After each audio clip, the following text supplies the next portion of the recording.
한국에서 북한인권법이 시행된 지 4년이 지났지만 아직까지 구체적인 진전 없이 법안이 점점 사문화돼 가고 있다는 지적이 나오고 있습니다.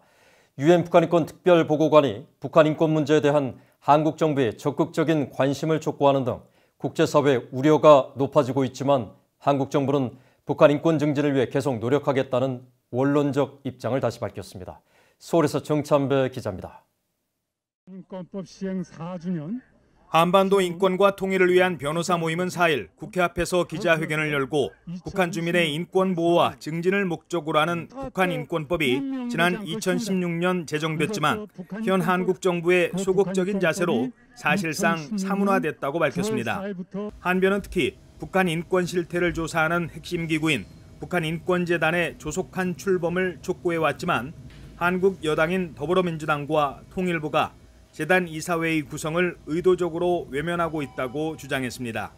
또 오는 7일부터 진행되는 한국 통일부 주최 국제회의 한반도 국제평화 포럼에서도 북한인권재단 조기 출범 등 북한 인권 개선을 위한 내용이 누락됐다고 지적했습니다.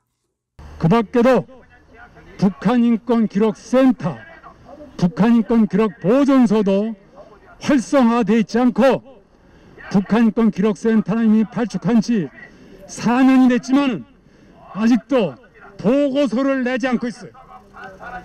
국제사회도 북한 인권법에 대한 조속한 시행을 촉구하고 나섰습니다.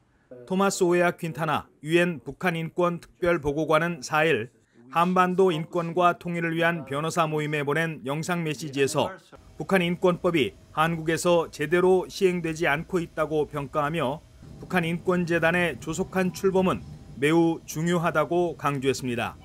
또 인권 상황에 진전이 없는 한반도 평화는 북한 주민들에게 무의미할 수 있다며 북한 인권에 대한 한국 정부의 적극적인 관심과 태도 변화를 주문했습니다.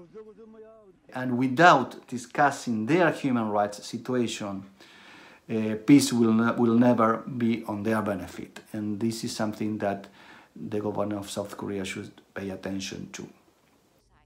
마이클 커비 전 유엔 북한인권 조사위원장도 지난 1일 영상을 통해 한반도의 평화와 안보는 인권 문제를 말하지 않고는 이루어지지 않는다면서 한국 정부는 4년째 공석인 북한 인권 대사를 임명하고 북한 주민들의 인권 상황에 끊임없는 관심을 기울여야 할 것이라고 지적했습니다.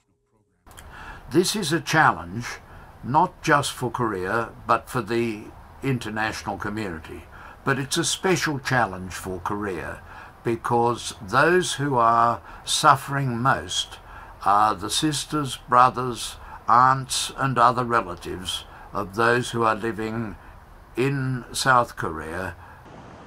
한국통일부는 북한 인권법이 사문화돼 가고 있다는 이 같은 지적에 대해 북한 인권법에서 규정하고 있는 사항을 충실하게 이행하기 위해 노력하고 있다고 밝혔습니다.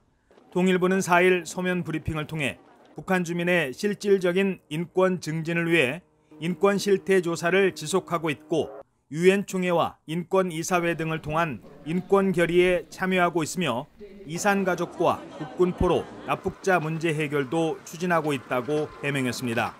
또 북한 인권재단이 북한의 인권 증진과 한반도 평화, 남북관계 발전의 선순환을 이루는 구심점으로 출발하는 방안을 한국 국회와 긴밀히 협력할 방침이라고 밝혔습니다. 서울에서 VOA 뉴스 정찬배입니다.